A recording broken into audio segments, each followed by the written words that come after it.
Fala pessoal, e aí, tudo beleza com vocês? Sejam bem-vindos ao podcast AdvisorCast, como sempre falando de negócios e finanças, e hoje com a presença especial. Hoje nós temos a parceria do IFL. Você sabe o que é o IFL? Aaron, conta pra gente. Tudo bom, Buriti? Como vai, pessoal? Hoje a gente está aqui com Carol Antunes, que é diretora do IFL Brasil, e Rony Antunes, que é fundador do IFL Brasil. Vamos deixar para a própria Carol falar quem é o IFL, começando se apresentando. Tudo bem, Carol? Tudo bem, Rony? Como vão? Tudo ótimo. Melhor agora. Um prazer estar aqui. Excelente falar com vocês, conhecer o pessoal de Salvador. A gente está muito animado com o IFL Salvador. Então é um prazer. Eu sou Carolina Antunes, uma das taradas em formação de liderança e principalmente lideranças liberais. Então eu estou aqui para dividir um pouco da nossa história. Eu sou mineira de BH, de Belo Horizonte, como muita gente fala. Sou uma apaixonada pela liberdade, acredito que é ela que vai trazer prosperidade para o nosso país. E Salvador é mais um dos lugares que a gente sonha em ter terras férteis e livres aqui para a gente trabalhar e ter muito empreendedor, muita gente produzindo. Sou advogada, sou mãe do Luiz Felipe e do Rony, empreendedores também. Estou como diretora no IFL Brasil, que tem como objetivo expandir pelo Brasil inteiro institutos de formação de líderes. E é isso. A gente vai conversando aqui e vocês vão descobrir um pouquinho mais quem eu sou. Maravilha. Tudo bom, né, Rony? Tudo bem. Pode se apresentar também para a gente como fundador do IFL Brasil? Sim, IFL Brasil e IFL Belo Horizonte também, juntamente com a turma lá, né? E meu nome é Rony Antunes, né? Sou empresário do ramo de saúde, né? Também sou voluntário em diversas entidades, né? Sou diretor da CDL Belo Horizonte, já fui presidente da CDL Jovem, também sou da executiva do Partido Novo lá em Minas Gerais, ajudo também, né, o governador como assessor. E estamos aqui com a missão de expansão aqui do IFL, né? Não só para Salvador, como para o Brasil todo. Então, assim, nossa missão é muito grande e estou muito feliz aqui com a receptividade de vocês. Maravilha. Que beleza, Rony. Pessoal, nossa audiência já percebeu que liberdade será boa parte do nosso tema aqui. E principalmente formação de líderes, né? Que não necessariamente tem a ver com liberdade, mas isso tem um papel muito fundamental, né, Carol? 100%. Qual o trabalho que o IFL vem desenvolvendo, tipo, a nível Brasil ou a nível estadual? Como é que você pode dizer pra gente sobre isso? Eu explico muito sobre a questão do tripé. O líder, para ser um bom líder, ele tem que ter autonomias. Autonomia intelectual, emocional e financeira. Isso quer dizer o quê? Ser autônomo intelectualmente é pensar por si. Para isso tem que ter várias fontes de conhecimento, beber de vários lugares o conhecimento. E a partir daí formar o seu próprio pensamento e ser capaz de exprimir esse pensamento e tomar decisões com base no seu próprio pensamento. Essa é a autonomia intelectual. A autonomia financeira é você cuidar da sua própria vida, conseguir se manter, conseguir dar propósito à sua caminhada e gerar valor para onde você estiver. Muita gente fala para sua comunidade, para sua família, começando do pequeno, ali.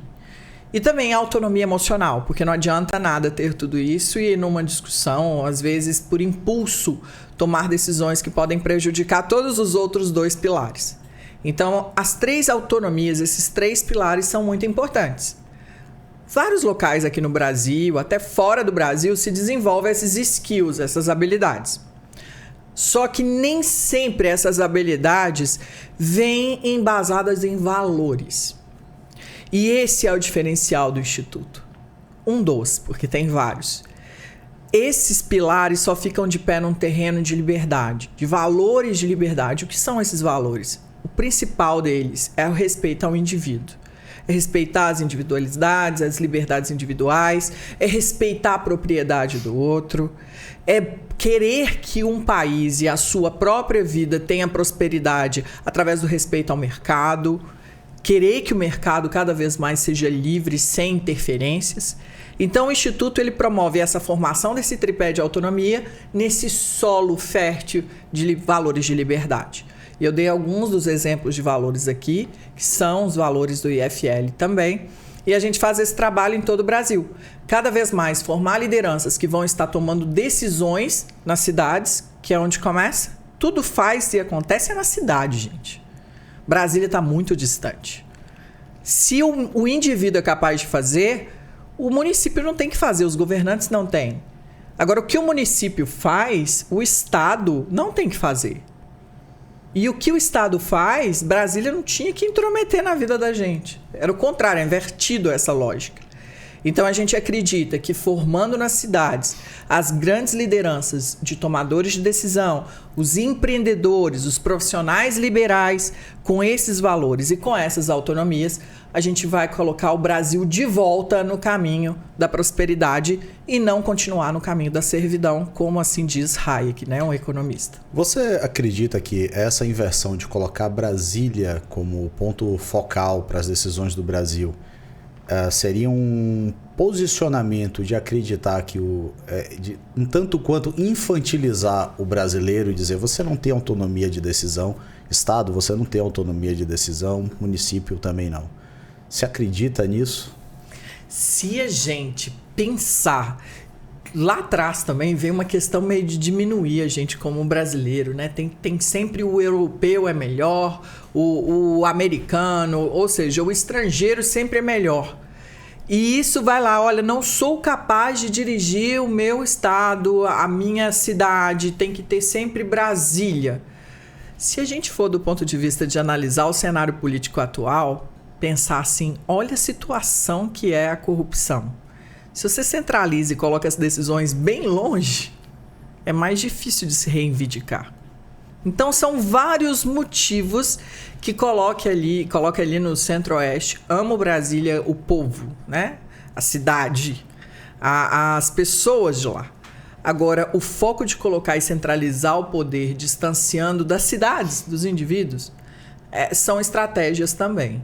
Agora, nós acreditamos no indivíduo, na capacidade de cada um executar e tomar as decisões.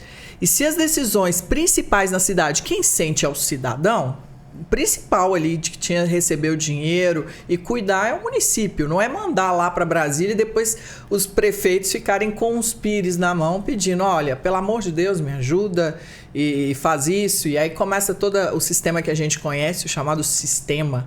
Correr contra o sistema é difícil. Então é um grande valor para nós esse princípio, já que a gente está falando dele, é o princípio da subsidiariedade. É um nome difícil, mas quer dizer só vou agir naquilo que é excepcional, soberania nacional. É a União.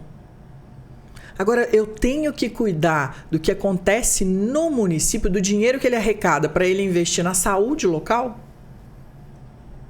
Quem sente? Qual que é a demanda local? É o município. Então, para a gente são estratégias agora, do ponto de vista de babá, como você disse, nesse sentido infantilizado nosso. Vamos colocar no meio também, porque é difícil sair da zona de conforto de se responsabilizar por tudo que acontece na nossa própria vida. É um princípio difícil. Isso acontece, da gente tentar ter um estado babá, que toma conta até do sal, que pode estar em cima da mesa. Se deve estar em cima da mesa, não, isso aconteceu lá na minha terra. Olha, não pode estar. Aí a gente é muito criativo e muito gente boa, né, Aron? A gente é gente boa. Aí o que o mineiro fez? Não pode ficar o sal sob a mesa, a gente coloca ele pendurado. Pendurado, se eu vi. É isso. É o resultado do estado babá. Essa foi a saída muito boa. Você poderia explicar pra gente, Carol, como se conecta essas disciplinas do IFL Brasil de liderança, gestão e liberalismo, como esses conhecimentos se conectam e como isso pode beneficiar a vida do empreendedor? Vou começar de trás para frente. Vou responder para você o final. Como que pode beneficiar? Primeiro, quem tem filho, eu tenho 2, como eu falei. Sou conselheira fiscal na Prodenge, tenho que é uma empresa de processamento de dados no estado de Minas Gerais, sou conselheira de ética também lá no estado de Minas, e eu vejo nas grandes lideranças o resultado prático de ter essas habilidades e esses valores.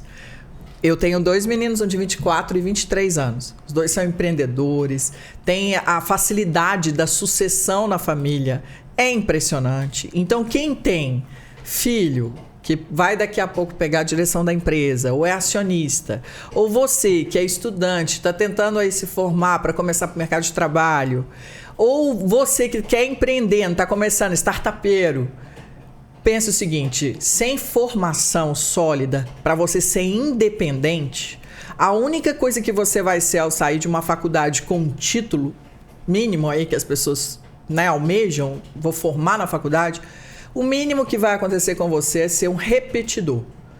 Independência de pensamento e conseguir e buscar novas oportunidades, abrir, né, os horizontes, é muito difícil. Então, é importante desenvolver essas habilidades. E o IFL vai trazer isso em termos isso individual, que eu estou dizendo, em termos familiares, em sucessão, pensar direcionamento para os filhos, um lar mais consistente. Agora, do ponto de vista político, a gente pode falar depois, porque a gente conseguiu em Minas Gerais fazer uma mudança com lideranças importantes e que muitos tiveram a influência do IFL Belo Horizonte. Então, a gente muda, inclusive, a história do nosso estado, da nossa cidade, formando boas lideranças locais, inclusive prático, né? Diminuindo dívidas públicas, melhorando resultado de gestão do município. Então, o resultado é bem grande. Como as disciplinas se conectam, tudo depende da meritocracia, da proatividade do nosso associado. Então, você se associa ao IFL, lá começa um ciclo de formação que você entra como um bebê, começa engatinhando e a velocidade de crescimento depende do quanto você se alimenta. Alimenta de conhecimento disponível no Instituto. Livros, atividades práticas, atividades e acesso a um network incrível. Exemplo de um dos nossos mentores que pensaram nesse ciclo de formação. Salim Mata, fundador da Localiza e um dos maiores pensadores e defensores da causa liberal no Brasil. Jorge Gerdau, Davi Pfeffer, da Suzano, foram todos eles que pensaram o nosso ciclo de formação. Eu, que vim de escola pública, quando eu vi isso, eu pensei assim, gente, se esse pessoal desenvolveu isso, o que eu estou fazendo de fora e não entrei ainda? E isso mudou, inclusive, a minha própria vida e minha própria história. Tem quanto tempo isso que aconteceu? Começou, os primeiros passos de pensar no Instituto que forma lideranças foi antes da Constituição de 88, quando se juntaram alguns empresários do Sul do país e tinha algumas famílias, um deles é o William Ling, da Petropar, uma empresa fortíssima no Brasil, essas latinhas, né? Toda aquela parte ela que faz. O William Ling vem de uma família que foi expulsa da China, saiu fugido da China. E daí, então, formaram-se um grupo pensando muito em formar lideranças com esses pensamentos e defesas dos valores de liberdade, porque a gente via que o Brasil está em outro caminho.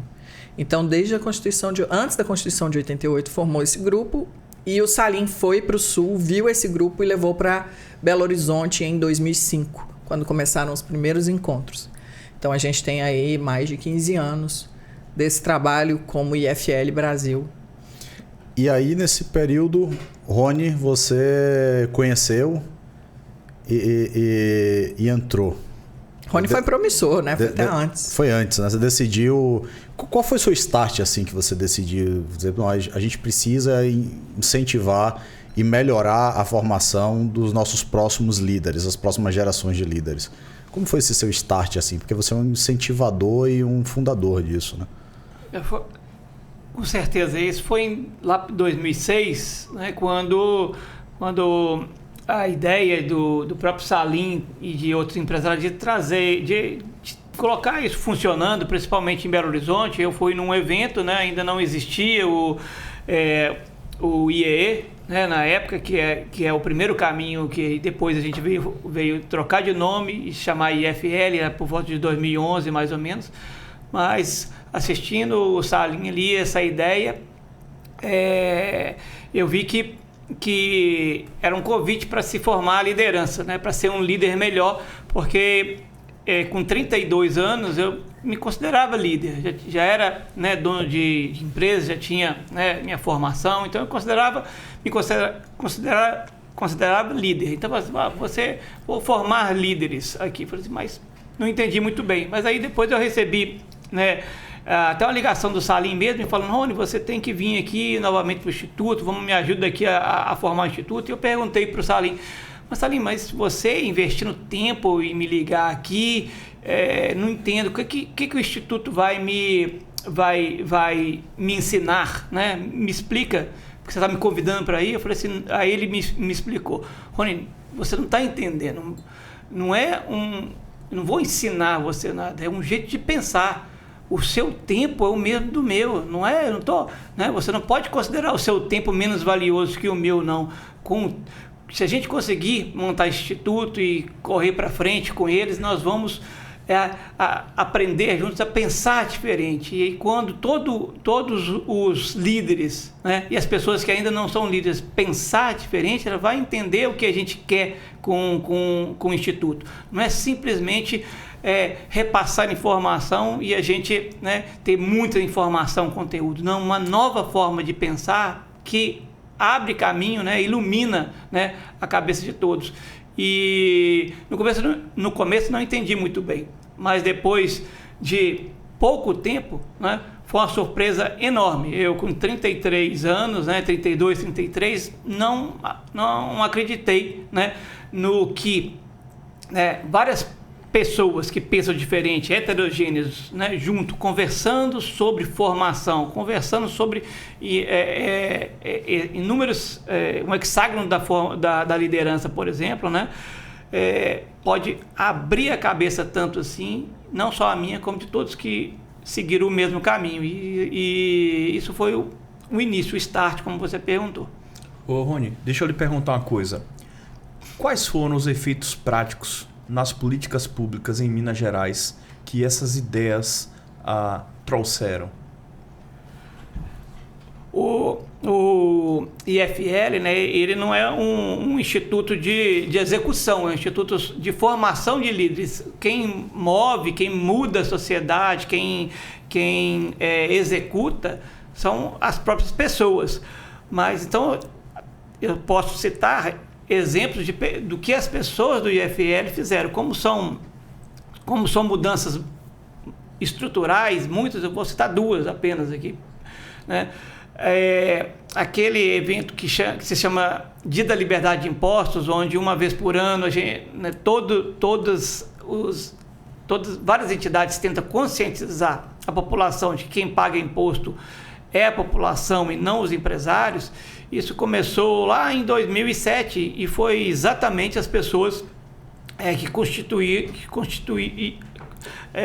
as pessoas do IFL, né, que se juntaram, vão fazer alguma coisa fora do Instituto para mudar esse pensamento. E essa ideia ganhou força, né? A gente buscou, naquela época, outras entidades para ser o porta-voz no Brasil todo, porque o IFL não pode ser porta-voz de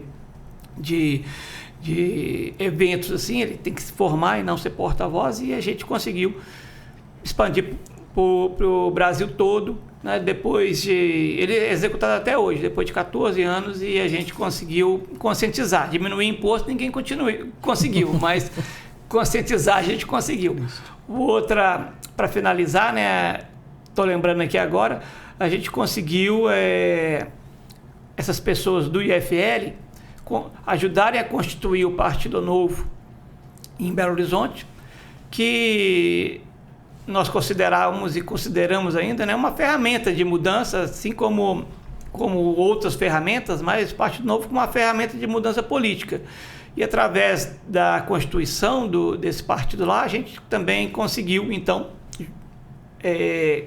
com as pessoas formadas no IFL, tem um grupo muito bom, convincente o suficiente para convencer o atual governador Romeu Zema de fazer parte do partido e ser embaixador do partido, né? Um empresário de sucesso como ele já tinha, né, centenas de lojas. Para a gente convencer alguém a se doar um pouco, né, e ser embaixador de ideias liberais, a gente teria que, né, já ser pessoas formadas e com um objetivo. E isso são apenas 2 exemplos do que as pessoas formadas no IFL conseguem fazer e conseguem se unir para coisas que eventualmente não existiam. E o IFL, ele vem expandindo pelo Brasil, né? vocês estão em Salvador, vocês vieram a Salvador para fazer um novo núcleo aqui do IFL. É esse o termo que utiliza? O novo IFL. Um novo IFL. Ainda mais como está aqui, né? A gente está muito animado. O novo IFL. E quais são as expectativas para Salvador, que é uma cidade, vamos dizer assim, não muito adepta às ideias liberais de maneira geral. Em que outros estados vocês estão presentes? Ou melhor, outras cidades? Outras cidades.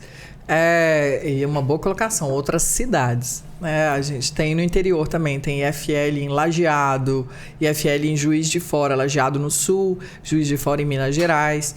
A gente tem em Florianópolis, Curitiba, Brasília, Rio de Janeiro, São Paulo, Belo Horizonte.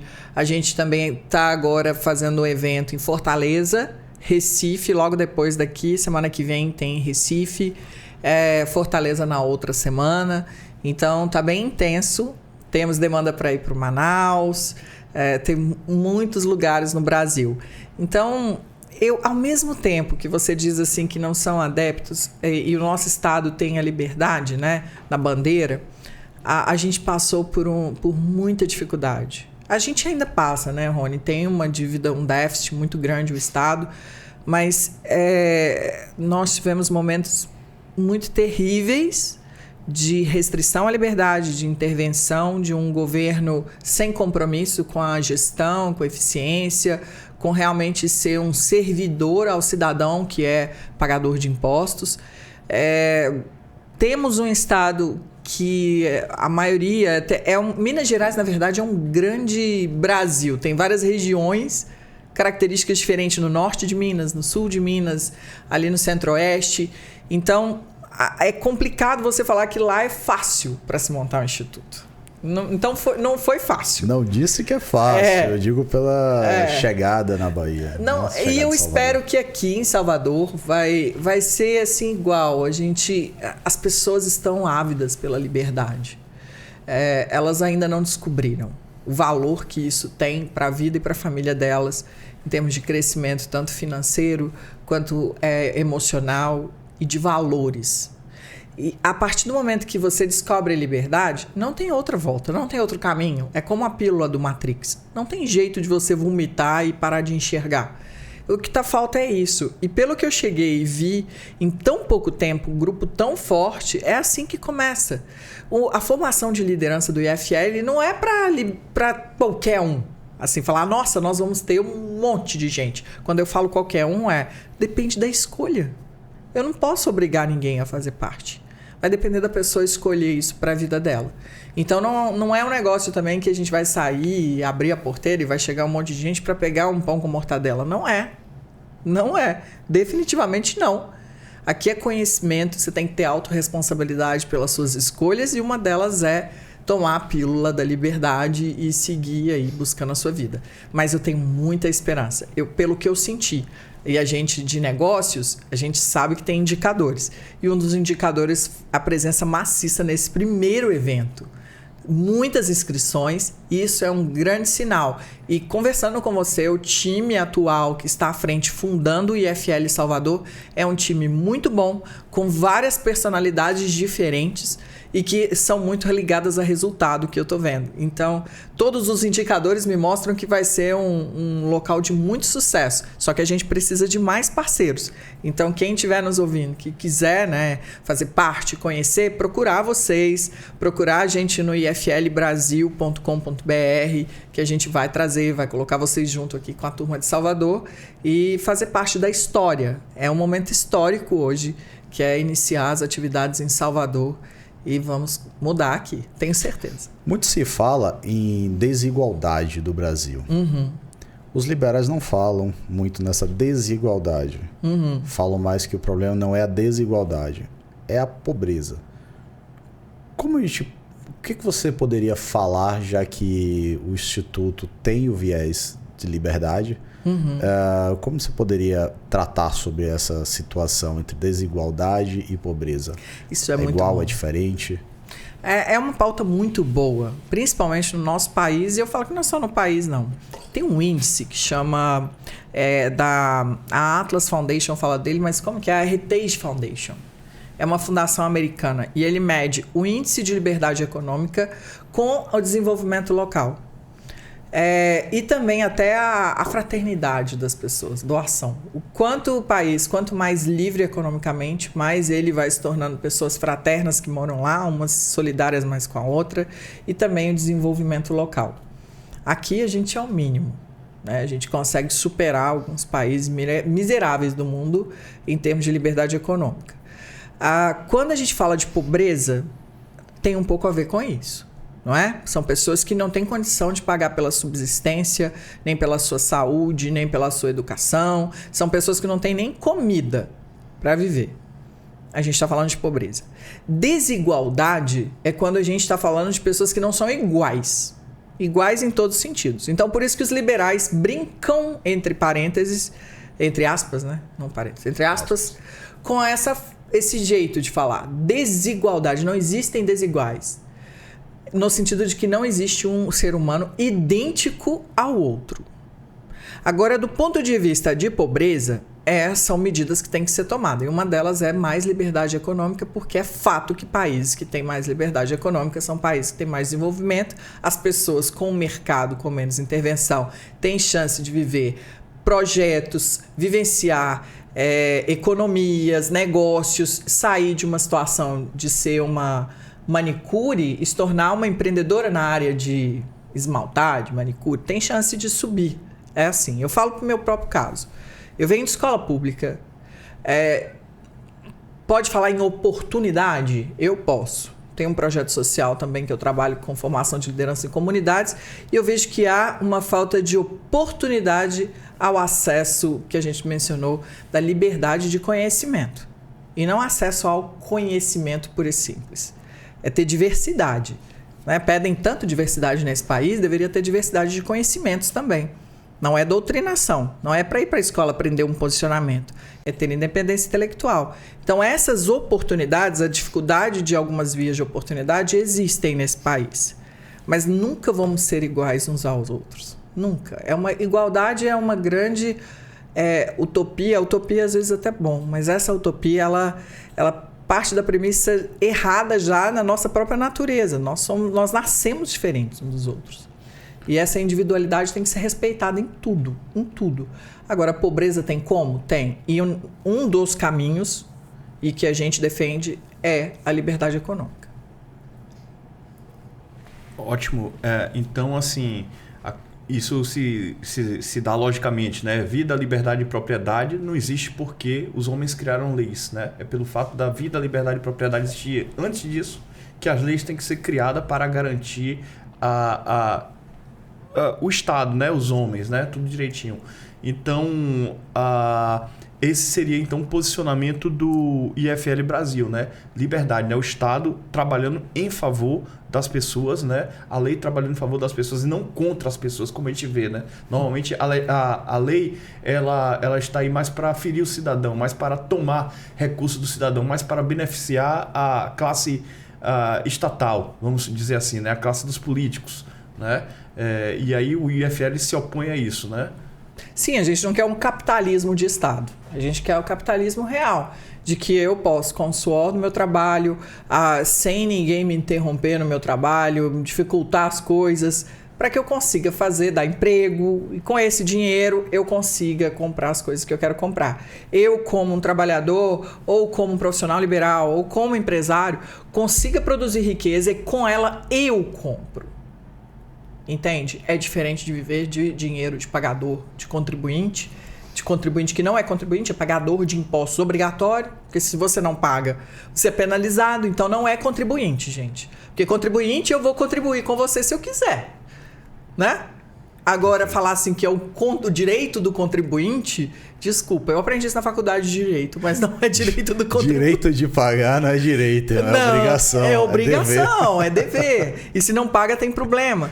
Então, não é que é um posicionamento do IFL Brasil, é dados. É coisa de mineiro, né, gente? Desculpa o português, às vezes, a concordância, mas a gente é mineirinho, adora falar uma concordância errada, mas são dados. São dados. a maioria dos países, eu não sei falar direito quais a listagem certinha, mas os países que você pensa nos Estados Unidos. Não é o país mais livre economicamente, mas com certeza há vários degraus acima da gente. Vamos raciocinar? Por que todo mundo quer fugir de Cuba? Todo mundo quer sair do Brasil. Agora voltou esse processo de muita gente, mentes brilhantes, jovens brilhantes brasileiros estão sendo novamente exportados para fora, principalmente na área de tecnologia. E aí? Por que eles estão indo para lá? Isso daí é a máxima que eu vivo na minha família. Metade da minha família não mora mais no Brasil. Pois é. Aí é só pensar.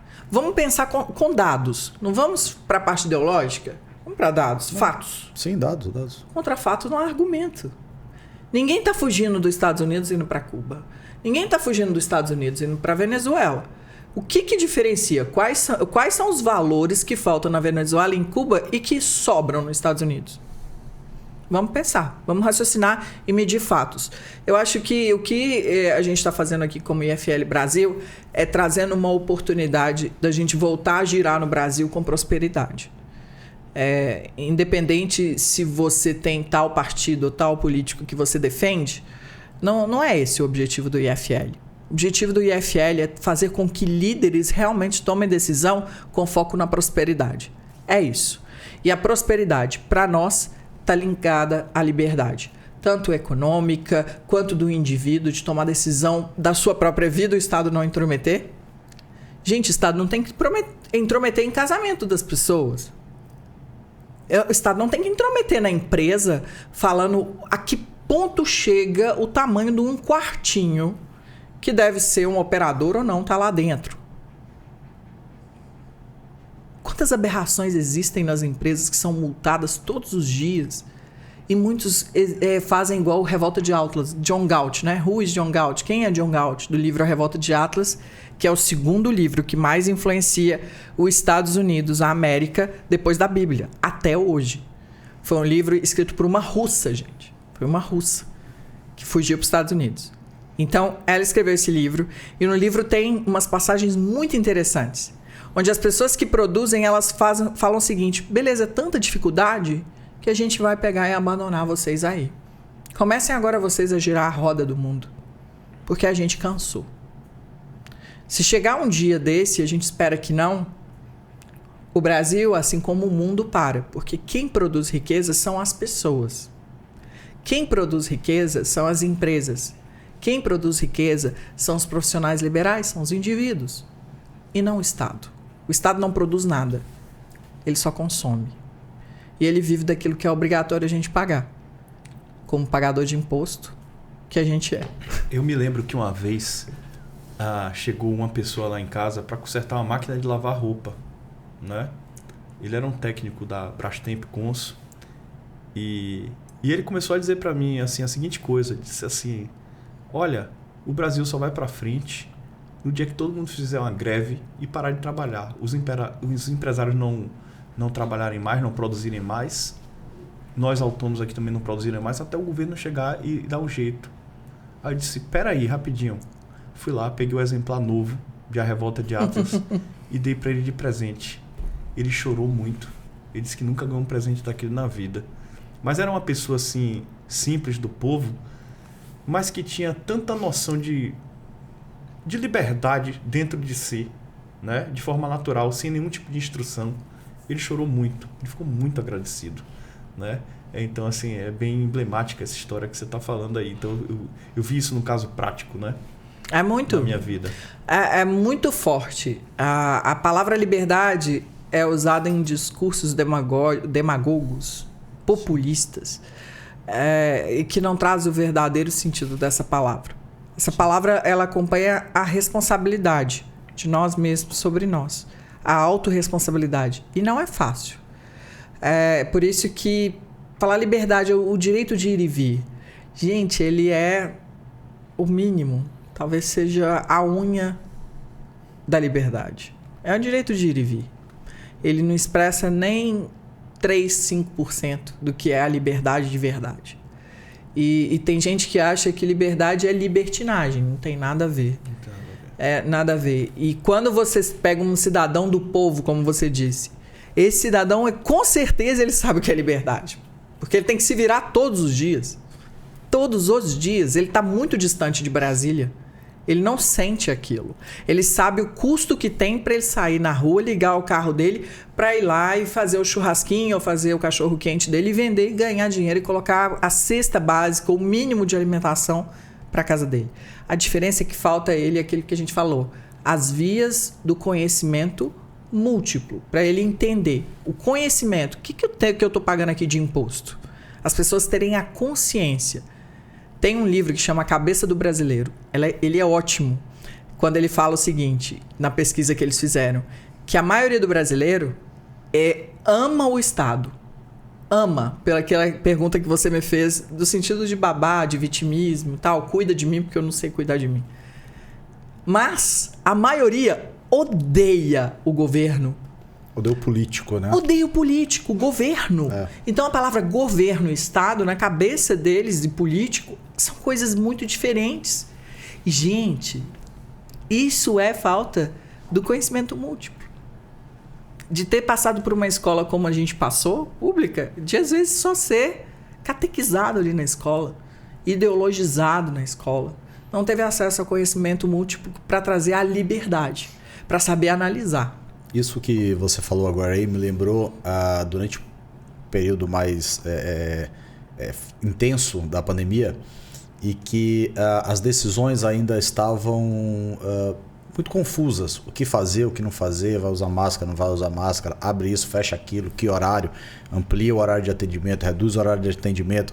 E aí as pessoas começaram a dizer, não, a decisão que o político, que o governo, que o governo, o Estado disser é o que a gente vai seguir. Temos que aguardar a decisão do Estado. Beleza, são as mesmas pessoas que falam.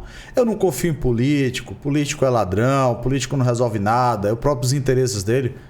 Aí eu disse, mas então decide. Você quer a decisão do político para como a gente vai andar agora a partir desse momento? Ou o político é ruim? Então, já que você acha ele ruim, você não deve acatar o que ele está dizendo. Sabe? E isso foi muito claro nesse período de pandemia, né? O problema é que esses políticos, eles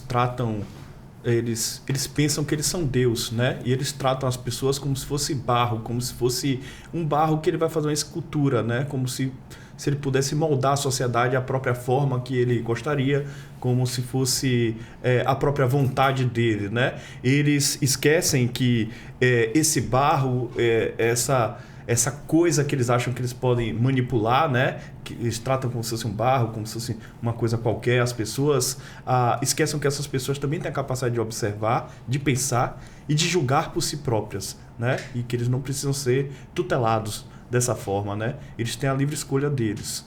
É verdade.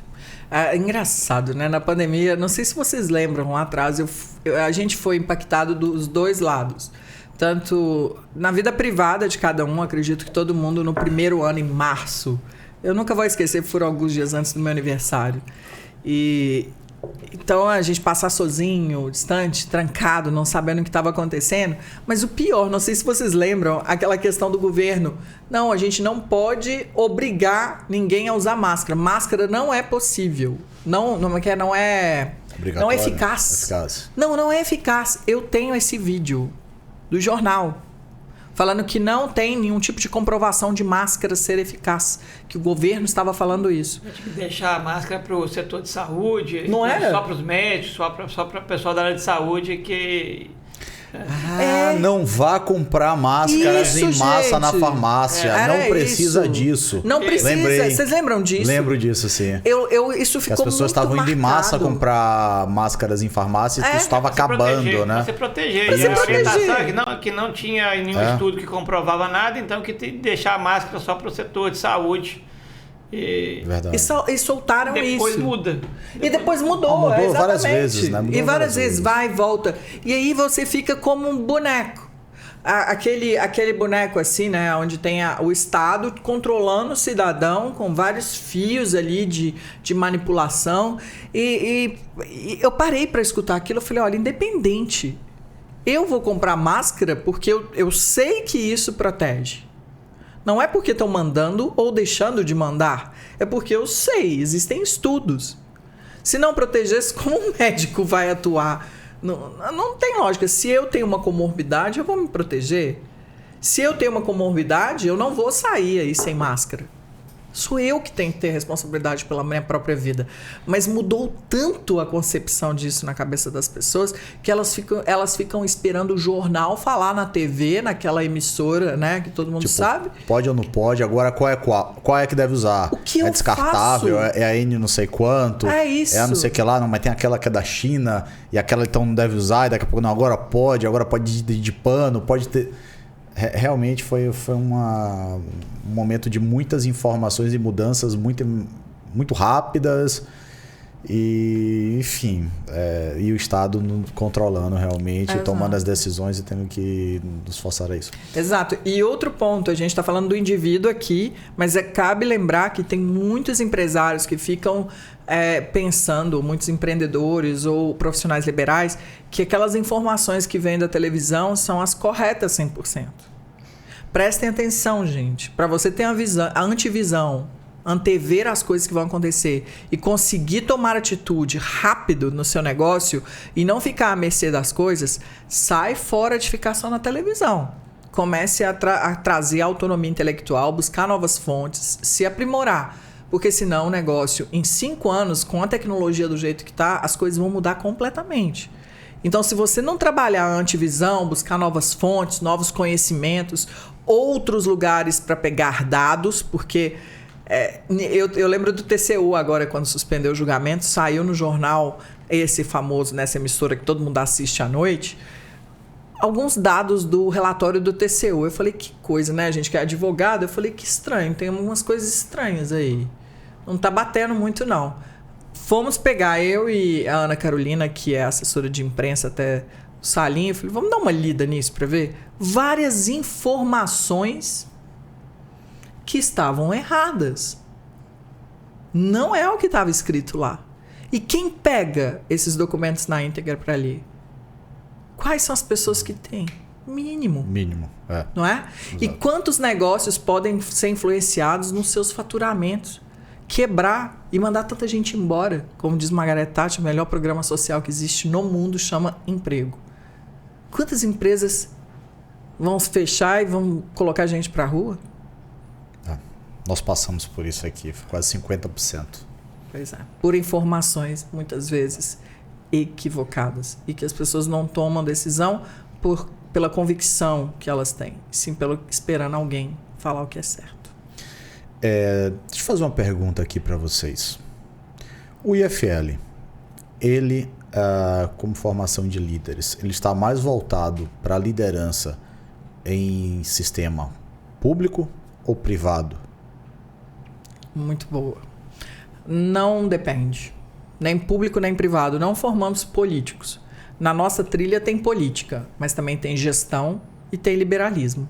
Então, na nossa trilha de formação, ou no nosso ciclo de formação de líderes, a gente tem estudos sobre liberalismo, sobre gestão em termos de equipe, gestão de tempo, gestão emocional, gestão do próprio negócio, conceitos administrativos. A própria Falcone fez muitos trabalhos no nosso manual de expansão e que a gente trabalha junto com eles, a Falcone Consultores. E também político. Político não partidário, mas política em si. Nós somos política, a gente está fazendo política aqui agora. Tem que ter. Eu queria deixar mais claro o seguinte, o IFL não é para empresário, o IFL é para todas as pessoas. E a formação em Belo Horizonte, por exemplo, é a partir de 14 anos. De 14 anos até 35 anos em Belo Horizonte, a qualquer momento que a pessoa queira participar do Instituto, ela pode procurar o Instituto. E normalmente se começa com 20 e poucos anos e vai até os 35, mas um instituto que já queira, né, com a sua diretoria, abrir o IFL Jovem, que já existe em Belo Horizonte e existe em São Paulo, as pessoas já com 14 anos, os estudantes, já podem entrar para a formação de lideranças. Então, o IFL Jovem, por exemplo, que em Belo Horizonte já tem mais de 100 pessoas, né, já existe, em São Paulo também. Né? E, por fim, para dar um exemplo, em Belo Horizonte, que eu tenho mais os números, tem mais de 170 pessoas na fila que demora anos para se entrar no Instituto. Então, aqui em Salvador, se as pessoas estiverem ouvindo aqui, tiverem a oportunidade de procurarem nas redes sociais o que é o IFL, se interessarem nessa formação, né? Independente se é estudante, se é empresário, o que for, né? Entre com a oportunidade, porque tenho certeza, né? Eu acredito que não vai ter uma fila tão grande assim no começo aqui, mas é uma oportunidade que quem estiver ouvindo isso aqui de primeira mão vai ter, e que provavelmente daqui a um ano vai ter que entrar na fila. Já engatando, segue aí no Instagram, @IFL Brasil. Lá tem várias informações e daqui a pouco, acho que já está até criado, IFL Salvador também. Já tem? Já tem, @IFL Salvador. Já podem olhar lá. E só respondendo, a gente é público o tempo todo. Somos indivíduos que somos responsáveis por trazer o público. Agora, em gestão pública, não é a nossa especialidade. Mas temos uma média aí de 600 líderes formados na nossa rede por semestre. Então, há uma frequência aí de 600 líderes. Desses 600, a gente tem alguns que já se tornaram deputados, alguns que estão se candidatando esse ano. A maioria são realmente profissionais liberais e empresários, a maioria pesada, então não vão para carreiras de mandatário na política e nem em gestão na política também. Mas temos secretários que são do IFL, temos também assessores dentro, a pessoal da secretaria. Então tem muita gente do IFL que inclusive é empresário, vem de família que tem empresa ou grandes empresas na área jurídica, que falaram, não, eu vou doar meu tempo agora para ir para o governo e me dedicar. Mas depois saem, não faz carreira. Então, realmente, para o IFL não existe essa divisão. A gente quer, como eu falei lá no início, trazer o Brasil de volta para a prosperidade. Isso porque a gente é bonzinho? Não. A gente sabe que melhorando o ecossistema, nós vamos fazer mais dinheiro e ter mais prosperidade para os nossos negócios. Perfeito, então só relembrando ao pessoal, quem é de Salvador ou região metropolitana, procura aí o IFL Salvador. Isso. Quem não for, IFL Brasil. Pessoal, Carol, Rony, muito obrigado pela participação aqui nesse nosso episódio. Aaron, você gostaria de complementar? Muito obrigado, pessoal. Muito obrigado, Carol. Muito obrigado, Rony. Não, acho que está satisfeito. A participação vai ser fundamental, né? Vamos ter um evento. Que dia será o evento maior do IFL? Já está marcado aqui, Carol? Possivelmente aqui em Salvador, em junho ou julho. A gente vai trazer o Salim Mata para fazer um grande evento, mas desde agora, praticamente de 15 em 15 dias, teremos evento em Salvador. Então fique ligado aí na agenda, no @IFL Salvador, ou procure aqui o pessoal do podcast também, deixe uma mensagem que a gente responde com a agenda dos próximos eventos que deve seguir aí quinzenalmente. Muito obrigada pela parceria, não só pela oportunidade de estar aqui, mas a parceria, e tenha certeza que o IFL Brasil mais que apoia um podcast de tamanha qualidade, conteúdo e responsabilidade que vocês têm. Muito obrigado, Carol. Muito obrigado, pessoal. Obrigado para quem nos assistiu aí. Fiquem ligados no próximo episódio. Um abraço.